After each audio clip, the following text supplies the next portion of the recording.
Agora, indo aqui pro assunto, é bem simples, galera. Dessa vez, eu acho que vou deixar tudo aqui no portal mesmo. Talvez mais pra frente eu faça alguma coisa pra levar pro meu canal. Mas como a ideia é deixar aqui no portal, então esse podcast vai ficar só nesse formato aqui de áudio. Abaixo aí vocês vão ver o TikTok que eu fiz explicando essa questão e também dando esse adendo que eu falei aqui, tá? Eu espero que tenha deixado claro o que eu quis dizer ali. Então, no mais, só pra complementar, é sempre esse mesmo processo, entendeu? Independente, como eu falei no próprio vídeo, mesmo sólidos platônico, por exemplo, que é algo que todo mundo conhece, eu vou falar, entendeu? É platônico, por quê? Porque nesse giro, entendeu? Ele foi essa figura, essa autoridade, vamos chamar assim, que mapeou, que deu forma, entendeu? Para que haja comunicação no mundo, entendeu? Então foi conhecido como sólidos platônico, que é, né, esses elementos básicos da natureza, terra, fogo, água e ar. Entendeu? Então isso aí virou uma coisa universal, todo mundo fala através disso. Só que isso, de novo, são possibilidades da coerência atemporal, que são 7/12 momentos eternos, o curvo Metatron. Então você tem essas bases, né, sólidas, por isso que sólidos, platônico, que solidifica essas possibilidades de movimento nesse infinito nada. Então você tem ali essas quatro facetas sólidas. Se você incluir o éter, você tem 5, né? Então o éter fica sendo esse elemento base que hoje a ciência moderna vem chamando de plasma, já chamou outrora também, entendeu? Tanto que eles falam que o plasma petrifica, derrete. O plasma altera o estado da matéria. Por quê? Porque ele é o estado anterior a qualquer matéria. É como se ele transformasse em qualquer outra coisa, entendeu? Porque é essa mesma coisa, entende? Nas suas devidas proporções, é claro que se você for estudar binariamente como eles, vai ter alguma diferenciação, etc. Mas o que eles não percebem é que é esse mesmo éter do passado, ou vácuo quântico hoje em dia, entendeu? É a mesma coisa. Então essas faces, essas 4 faces que são os sólidos platônicos, porque dali solidificará todo o processo. Diante daquele ritmo você tem os estados da matéria, entende? Então por isso você tem terra, fogo, água e ar, sólido, líquido, gasoso e assim sucessivamente, entendeu? E de novo, colocando o quinto elemento, que hoje em dia a ciência moderna quer excluir, né, como se não existisse, mas no passado já sabiam disso, todos os alquimistas incluíam o éter, até a ciência mesmo, vocês voltaram um pouquinho mais, começaram a pesquisar, pegar a documentação, sair um pouco ali desse currículo do sistema que esconde tudo que não está dentro ali da linha de raciocínio deles, entendeu? E tem várias coisas, entendeu? Tem várias coisas, tem pesquisadores, por exemplo, que tem um monte de evidências, provas, argumentos, um monte de coisa querendo para mostrar que ser humano coexistiu com dinossauros, entendeu? Ainda que eu não esteja corroborando nem afirmando que tal coisa foi fato, né? Até porque não é bem assim dinossauros, a gente que na escola sabe bem disso. Mas o que eu tô querendo dizer é esse tipo de informação, por exemplo, não tem na escola, entendeu? Você não vai ver no livro da escola a possibilidade de ser humano ter vivido com um dinossauro. Porque aí uma coisa junta na outra, que vai juntando na outra, aí você acha outra. Aí você acha um osso grandão aqui. Aí você acha, entendeu? Dessa mesma forma também é na ciência, entendeu?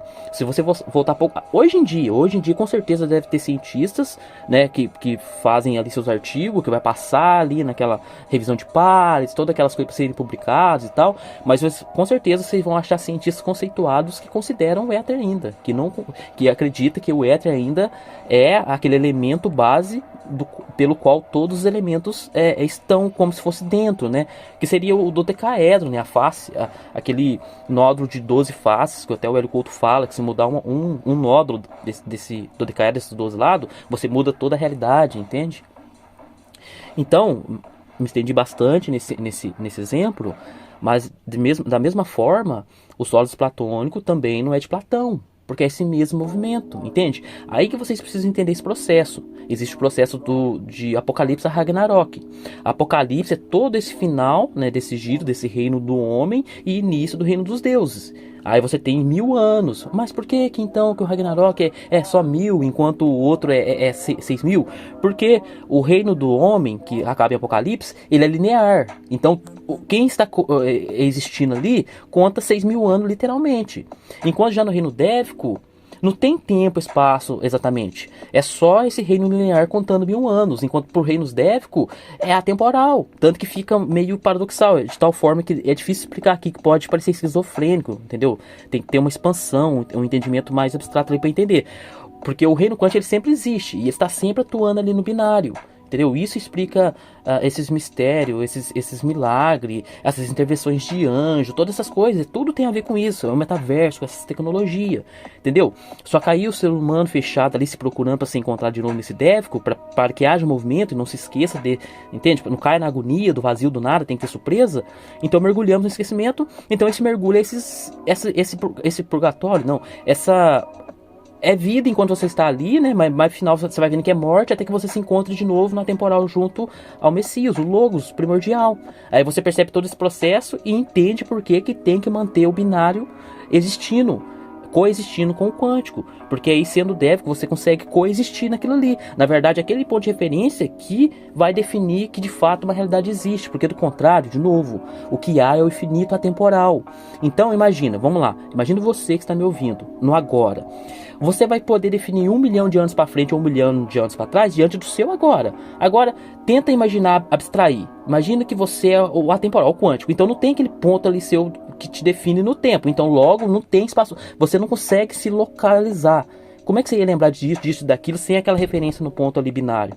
Então essa referência é essa manutenção que fazemos no espaço-tempo, lidando com esses seres.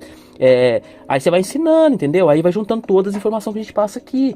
Aí através daquelas pessoas lá embaixo que acreditam que a vida é real mesmo, se você for falar de magia, eles falam que é do diabo. Tudo que vocês falam que esteja fora daquele livro, eles falam que é do mal. Então eles acreditam que lá, então que lá é real, pra eles e pra nós, que sabemos. Pra nós a gente sabe que é uma ilusão, sabe que a gente tá só lidando com aquele teatro. Mas eles acreditam de verdade, a tal ponto que passa a ser real de verdade, entendeu? Não é como nós sabemos tudo e tal, fora aqui, então não tem realidade. Eles acreditam de verdade mesmo, então é real. Então podemos orbitar aquilo. E isso é história, entendeu? Isso vocês vão entender tudo. A Torá, os reinos pagãos ao redor, entendeu? Todas as mitologias hindu, entendeu? É o mesmo processo, Krishna e Arjuna, entendeu? Isso está em tudo. Mas voltando aqui para o tema mais específico, da mesma forma que o Sólidos Platônico não é de Platão e tantas outras coisas, gente, tudo na realidade, é tudo um eterno movimento, de novo. Aí, o final do reino dos deuses desestrutura o negócio pela... Aí que vocês vão entender todas essas... Nossa, aí tem guerra nuclear, tem um monte de coisa, vai depender da linha ali, sabe? Mas é desestruturando o macro e microcosmo, já vai nas bases.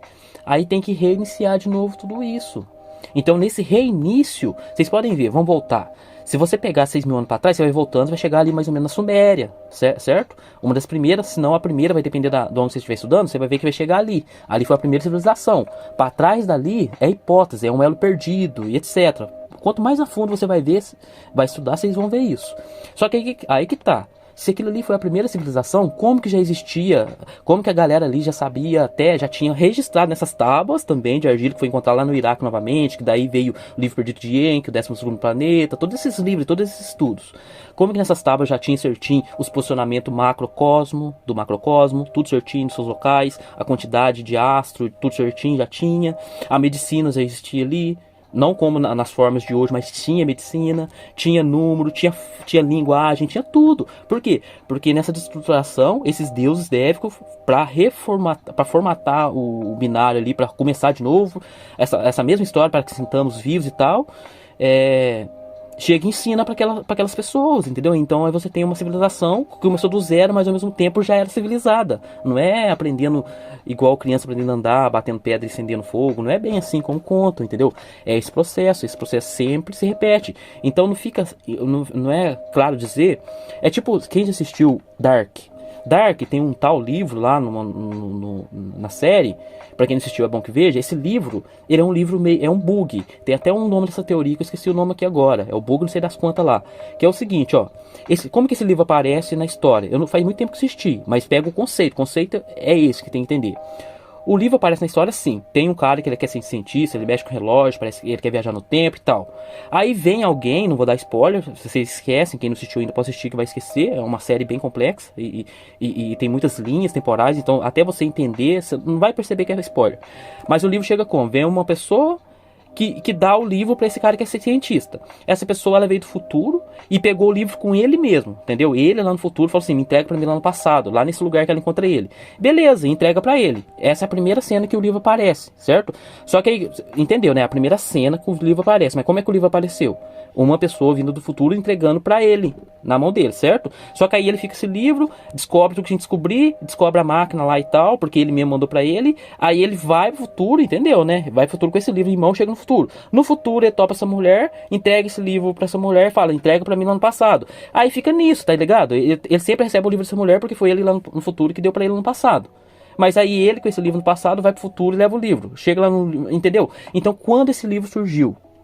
Percebe? Então é a mesma coisa do conhecimento atemporal. Não tem quando surgiu. O que é esse processo? Aquele que está por fora do processo percebe que está sempre esse livro girando. Mas quem está dentro do processo não sabe que isso está acontecendo. Então você tem aí a coexistência entre vida e morte. Entendeu? Se não coexistir isso, você não tem essa sensação de estar vivo. Então, seres que estão mortos, vamos por assim dizer, que é os quânticos, se sentem vivos diante desses que estão mortos de verdade e pensam que estão vivos. Entendeu? O bug que vira? Então, de que lado está a morte e de que lado está a vida? Vira paradoxal. Entendem o que eu tô falando? Então, para fechar aqui o raciocínio dessa questão, da mesma forma que o sólido platônico não foi Platão que criou, é a mesma coisa também é todo e qualquer conhecimento. Só que a questão é que poucos têm dificuldade, poucos aceitam, é o que a gente explica aqui. Um monte vai pegando vestígios desse conhecimento que ficam perdidos, a gente deixa registrado nas pedras por sabermos como que é o processo. Não adianta você deixar tecnologia e tal, porque isso aí vai afundar, vai sumir, tá ligado? Vai reciclar. O que fica são as pedras, né, que tá ali. É uma longa história. Então a gente deixa registrado para que possamos pistas no mundo para a gente se encontrar novamente. Entende? Então esses conhecimentos, por isso que Locke traz o fogo, né? Sempre esse reflexo traz alguma coisa, uma novidade para o ser humano, traz esse conhecimento, entendeu? Junto, por isso que lá vocês podem ver, né? A Bíblia não fala Deus criou o homem em imagem e semelhança, façamos o homem em nossa imagem e semelhança. Por quê? Porque não era um único que estava ali, entendeu? É uma longa história. É sempre esse processo dos seres déficos, dos frianos, administrando o binário. Então eu vou ver se eu deixo nesse artigo aqui para vocês mais uma vez. Tenho feito aí conteúdo relacionado à história secreta da raça humana e vou deixar aqui nesse artigo aqui algumas coisas. Eu indico que nesse caso, para quem estiver chegando nesse assunto ou quiser entender mais, estiver compreendendo melhor agora, linkando coisas melhor agora, aproveite esse momento que você está conseguindo linkar melhor, entendeu? Já foi pegando mais essa questão do processo, entendi, entendeu? Aproveite isso e volte a revisitar, por exemplo, esse artigo que eu fiz que eu deixei lá, os Mensageiros do Vento. Entende? E assista ali, preste atenção naquilo lá tudo, vocês vão entendendo melhor essa criação do Adão, o homem Adão, como é que foi, essa intervenção genética. Já expliquei, ali eles estão numa visão mais heliocêntrica, o que não torna aquilo lá mentira, entendeu? Vamos supor que você seja um terraplanista que tá ouvindo. Eu sei que pra você vai ser tudo errado, você fala, não, isso é impossível, entende? Eu entendo o modelo, mas esquece essas formas e presta atenção, veja tudo como sintonia, certo? Esses seres de Nibiru é um ponto no macrocosmo de sintonia, entendeu? Igual vinha no passado. Entende? Dimensões, essas coisas, imagina como pontos de sintonia. Eu sei que se a gente for estudar, né, no binário, por métodos empíricos, é uma longa história. O que eu quero dizer é o seguinte: não se apegue nessa questão do modelo. As informações estão ali importantes, vocês vão ver todos esses processos envolvendo, e como é que é esse negócio de deuses, o Deus, como é que acontece esse negócio ali da criação do Éden, por que façamos o homem nossa imagem e semelhança, esse negócio da intervenção genética, a treta entre Enlil e Enki, um que queria uma coisa, outro queria outra, entendeu? Aí vocês vão vendo tudo ali. Aí se vocês conseguirem assistir isso tudo, vai estar aí no artigo. Eu deixei as 38 músicas separadas de uma em uma e deixei um vídeo que é como se fosse um filme, mas são as 38 músicas, os 38 videoclipe. Entende? Se você conseguir assistir toda essa história, prestar bem atenção, entendeu? É porque é uma forma fácil de você acessar essa informação que estava nessas tábuas de argila, lá de 6.000 anos atrás, cujo qual um dessas tábuas é conhecido como o Livro Perdido de Enki. Quem não sabe, Enki é Lúcifer. Então esse Livro Perdido de Enki está escrito nas próprias tábuas o seguinte, que era um deus, né? É um Anunnaki falando com um cara que pede para ele registrar tudo que ele tá falando. Entendeu? Que aí no futuro esse mistério escondido será reencontrado. Então isso é o tal do Livro Perdido de Enki. Tá entendendo?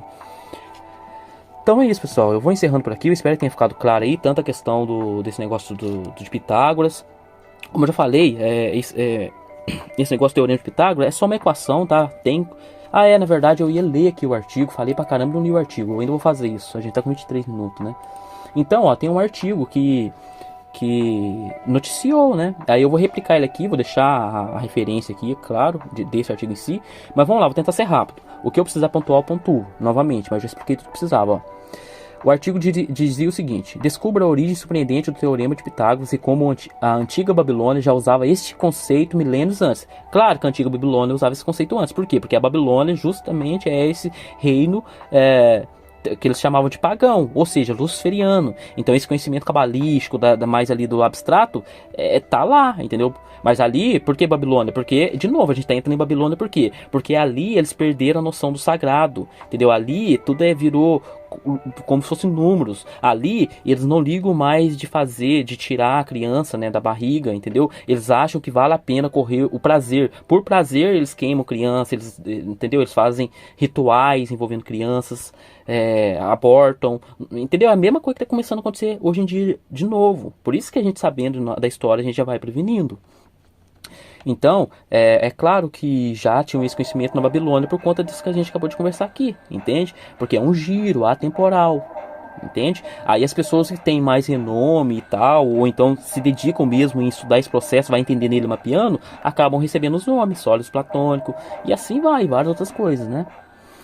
Então vamos lá, você já sentou para resolver um problema de matemática e murmurou uma rápida maldição a Pitágoras? Ou até mesmo agradeceu silenciosamente a ele? Você não está sozinho. Muitos de nós, especialmente aqueles que mergulharam no mundo da geometria, se depararam com o famoso Teorema de Pitágoras. Aí é que tem a fórmula da equação, viu, galera? Se você não aprendeu isso na escola, vai ser maior chatão. Eu não vou querer ficar explicando aqui. Mas fórmula de equação é simplesmente um molde, de novo, como se fosse uma forma ali para você fazer um bolo, que você tem que seguir sempre, entendeu? Aí você, o A vai ser um número, o B vai ser tal número. Aí sempre que tiver o A e o B, você vai ter que usar aquele número. Por exemplo, A2 vai ser tal número 2, mais B2 mais o número 2. Que é ao quadrado, e assim vai, é uma fórmula, entendeu? Aí você precisa dessa fórmula para você fazer a equação para chegar no resultado que você precisa chegar por causa dos seus... aí os porquê vai variar, né? Depende, para você passar na prova, ou então para você fazer um local, um ambiente, né? Uma construção, vai depender. Então vai lá, pulando aqui a equação, mas aqui vai uma curiosidade: Pitágoras pode não ter sido o primeiro a descobri-lo. Pode não ter sido. Tá vendo como é que a humanidade ainda está bem, não consegue entender esse lance de processo, né? Aí continua. Vamos voltar no tempo. Imagine a antiga Babilônia por volta de 1770. Caramba, que música é essa de fundo aqui? Eu nem dei muita forma. Tá tocando aqui aleatoriamente. Vou deixar que eu queria aqui. Era pra ficar repetindo, acabou que eu não prestei atenção nisso. Mas voltando aqui. Não sei se eu vou ler isso tudo não, porque já ficou grande, né? Mas vamos lá, aprofundando um pouco mais, a outra tábua do período de 1800 a 1600, ou seja, tem mais uma tábua antes de Cristo, que é igualmente intrigante. Ela exibe um quadrado com triângulo meticulosamente retangulados, ou seja, é aquela forma do triângulo retangular que tem relação com o Teorema de Pitágoras, né, que ele explica ali nas suas medidas, catetos, hipotenusa e brau. Quando as inscrições... e outra, para vocês saberem certinho qual que é o cateto, qual que é a hipotenusa, vocês têm que ver essas formas, entendeu? Aí vocês vão ver a figura geométrica. Na figura geométrica vai tá mostrando entendeu? Tudo. Não dá para explicar aqui, tá? Porque só áudio também não é o caso de novo, né? Não é essa a questão é outra. Cadê? Ele aproxima dessa época há uma tábua babilônica que leva a cativante título de IM 67.118. Este não é o título de uma canção popular, mas o que representa é revolucionário. Essa tábua revela o uso do Teorema de Pitágoras para determinar o comprimento da diagonal de um retângulo. Reflita sobre isso por um momento. É como tropeçar em um modelo vintage do mais recente smartphone. A tecnologia não é nova, apenas foi popularizada mais tarde. Ou seja, o que ele falou aqui? Ele falou pra eles, né? Eu estudo arqueologia proibida há muito tempo, então pra mim isso aqui é normal, tá vendo? É porque, gente, tem por trás do bastidor, tem pessoas que sabem certas coisas que o povão é alheio. Então quando o povão começa a ver isso, pra eles é loucura e tal, mas sabe? Então o que ele tá falando aqui? Desculpa, o que ele está falando aqui é que é como se você tivesse soterrado, fizesse um processo arqueológico e achasse ali vestígios de uma tecnologia muito evoluída. E não é isso que os arqueólogos da arqueologia proibida acham, e seus trabalhos não podem ser publicados, justamente por isso, porque as pessoas vão começar a perguntar: pô, Mas que tecnologia que era essa há muito tempo atrás? Que registros são esses aí de Tartária, de Hiperbórea, de lugares de milênios atrás, mas que tinha a tecnologia mais evoluída que a nossa, energia livre, entendeu? O povo ia começar a especular, compreende? Então vamos lá, aprofundando um pouco mais, a outra tábua do período de 1800... Ah não, isso que eu já li. Bruce Ratner, um matemático, esclarece isso em um dos seus artigos. Vamos ver o que ele fala. Ele afirma: os babilônios conheciam a relação entre o comprimento da diagonal de um quadrado e o seu lado, ou seja, eles sabiam o teorema de Pitágoras, né? Este pode ter sido o primeiro momento em que um número irracional foi reconhecido. Essa percepção implica que os babilônios já haviam compreendido o conceito do que hoje chamamos de teorema de Pitágoras, especificamente no caso da diagonal de um quadrado, mais de 6.000 anos antes do próprio Pitágoras. Então, como esse teorema acabou com o nome de Pitágoras, eles perguntando aqui, né? A gente já respondeu, deixa eu ver. É uma combinação de documentos perdidos, tradições verbais e talvez um toque de reverência por um grande professor. Não existem escritos originais de Pitágoras. Nosso entendimento sobre seus ensinamentos e descobertas vem principalmente dos pitagóricos, membros de uma escola que ele fundou no atual sul da Itália, nomeada de Semicírculo de Pitágoras. Essa escola tinha seus próprios mistérios. Bom, não, tem mais um pouco que eu vou ler. Eu ia falar que eu ia parar, mas vou fechar, né? Já li até aqui. Ratner fornece uma explicação plausível para a atribuição. Ele destaca que os pitagóricos transmitiam conhecimento verbalmente de uma geração para a próxima, principalmente porque os materiais de escrita eram escassos. Além disso, então, aqui está certo. Tá? Tem muito conhecimento, inclusive tem ainda tradições aí que passam conhecimento verbal para ocultar da grande massa. Inclusive até acabar o que foi conhecido hoje, por exemplo, no Talmud, essas coisas era passada verbalmente. Depois começou a ser escrito também, né? Então esse aqui tem um fundo de verdade, mas também remete à mesma questão que eu falei. Em todo o Ragnarok, os deuses vêm e começam a passar esse conhecimento novamente. Então é esse ciclo, mesma coisa do livro lá de Dark, que ele sempre vem do futuro pro passado, passado pro futuro, futuro pro passado, passado pro futuro. Mas tipo assim, que hora que quando ele começou, você não vai conseguir achar, fica sem ela perdido, porque não tem o começo, é um processo. Começar, né? Começo, meio e fim é a ilusão da movimentação diante dessas referências. Desse mesmo 7/12 momentos eternos. Então, se não compreender que é um processo em movimento atemporal, sempre vai ficar nessa. Mas o ser criou eu, então quem criou aquele ser? Não, outro ser, então quem criou outro ser? Não foi Deus, então quem criou Deus? Entendeu? Aí vai ficar nessa. Se Deus criou tudo, então quem criou Deus? Não consegue entender. Então vamos lá, concluindo essa jornada, é essencial esclarecer que não se trata de tirar o crédito de Pitágoras. Sua escola teve papel fundamental na popularização deste teorema, tornando-o como conceito fundamental em geometria. No entanto, o desvio histórico para a antiga Babilônia nos lembra do fascinante tapeçário da descoberta humana. Ideias e conhecimentos tem uma forma de transcender tempo e espaço, lembrando-nos de que cada descoberta tem sua própria história única. Então, da próxima vez que pensar em teorema de Pitágoras, faça um aceno a Pitágoras, mas também poupe um pensamento para aqueles antigos babilônios que estavam à frente de seu tempo. Então, de novo, os antigos babilônios são remanescentes desse reino Atlântido, né? Assim como o Egito e tal. Então beleza, finalizando aqui, pessoal, li o artigo aqui, vai estar a referência dessa parte, tá? Vou deixar mais um pedaço logo abaixo aqui, que eu não vou ler tudo, que vai explicar basicamente o que seria o teorema de Pitágoras, para quem tiver mais dúvida, e vai estar com links anexos que vocês podem até entrar, estudar um pouco mais, de tal forma que vocês poderiam até para prestar uma provinha, sei lá, alguma coisa que tenha em relação ao tema. No mais, eu vou encerrar aqui, mais uma vez, a questão não é aprender matemática, tá? A questão é você entender o que é necessário para compreender esse processo, para compreender a nossa missão, para compreender a vida e assim sucessivamente.